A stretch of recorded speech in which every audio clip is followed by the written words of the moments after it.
आज हामी काठमाडौँको एउटा यस्तो ठाउँको चर्चा गर्दैछौँ जसको दुईवटा बिल्कुलै फरक रूप छन्। हो, हामी कुरा गर्दैछौँ रानीवनको। राजधानीको कोलाहलबाट धेरै टाढा नभए पनि यो वनले स्थानीयहरूमाझ एउटा शान्त तर सँगसँगै अलिकति डरलाग्दो पहिचान बनाएको छ। दिउँसो हेर्दा त यो एकदम हरियाली र सुन्दर देखिन्छ, तर यसको अर्को पाटो पनि छ नि जसले धेरैको ध्यान तानेको छ। आउनुहोस् यसैको बारेमा गहिरिएर बुझौँ।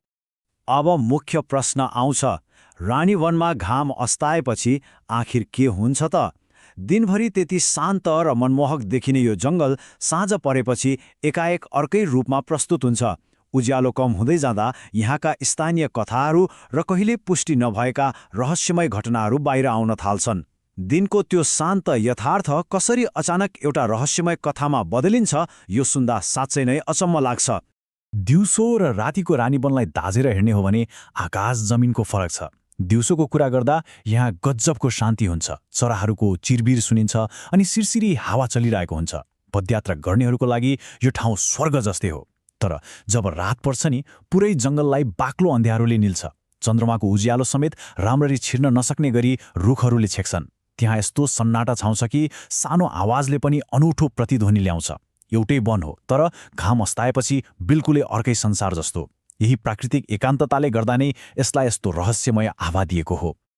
अब यी रहस्यहरूतिर लाग्नु अघि यो ठाउँ ठ्याक्कै कहाँ छ र कस्तो छ भनेर बुझौँ है।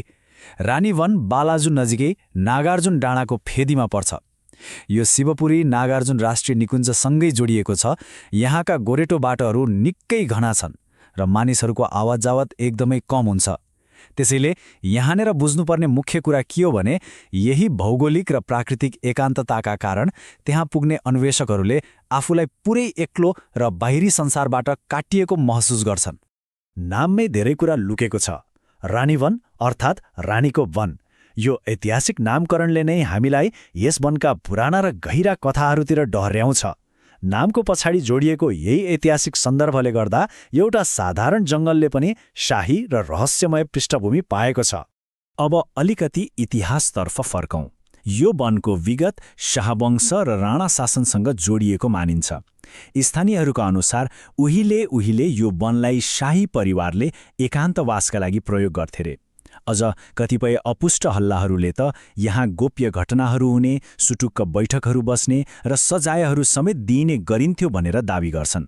तर यहाँनिर हामीले एउटा कुरा स्पष्ट बुझ्नुपर्छ, यी दावीहरूको कुनै आधिकारिक वा लिखित प्रमाण भने छैन र हामीलाई थाहै छ जहाँ इतिहास अलि धमिलो हुन्छ र प्रमाणको अभाव हुन्छ त्यहाँ रहस्य र किम्वदन्तीहरूले आफै जन्म लिन्छन्। यिनै ऐतिहासिक हल्लाहरूसँगै रातका किम्वदन्तीहरू पनि जोडिएर आउँछन्। यी यस्ता अपुष्ट स्थानीय कथाहरू हुन् जुन मानिसहरूको मुखमा झुन्डिएका छन्। पहिलो कुरा, धेरैले यहाँ हिँड्दा पछाडिबाट कसैले पछ्याइरहेको जस्तो आभास हुने तर फर्केर हेर्दा कोही नहुने बताउँछन्।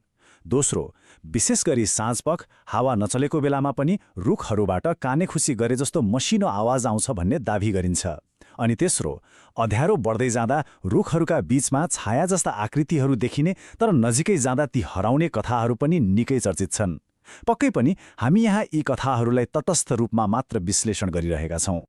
यी कथाहरूमध्ये सबैभन्दा चाखलाग्दो चाहिँ हराएको बाटोको घटना हो।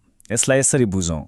पहिलो चरणमा मानिसहरू आफूले पहिल्यै हिँडिसकेको र राम्ररी चिनेको बाटोमा यात्रा सुरु गर्छन्। तर दोस्रो चरणमा पुग्दा नपुग्दै अचानक ती बाटाहरू एकदमै अपरिचित वा झुक्क्याउने खालका लाग्न थाल्छन्। अनि अन्तिम चरणमा पुग्दा दिशाको ज्ञान पुरै हराउँछ र अन्वेषकहरू वनभित्रै नराम्ररी अल्मलिन्छन्। एउटै ठाउँमा धेरै पटक गइसकेका मानिसहरूले समेत यस्तो अनुभव सुनाउने गरेका छन् जसले यो वनको रहस्यलाई अझ बाक्लो बनाइदिएको छ। अब यी डरलाग्दा कथाहरूलाई छोडेर अलिकति विज्ञान र मनोविज्ञानको कोणबाट हेरौँ है। अर्को एकदमै चर्चित अनुभव भनेको अचानक मौनता प्रभाव हो। यो यस्तो अवस्था हो जहाँ वन अचानक पुरै शान्त हुन्छ, न चराको आवाज न त पात हल्लिएको आवाज, एकदमै सुनसान। वैज्ञानिक दृष्टिकोणले हेर्दा जब हाम्रो वरपरको वातावरण अचानक यति धेरै शान्त हुन्छ, हाम्रो मस्तिष्कले सम्भावित खतराको कल्पना गर्न थाल्छ।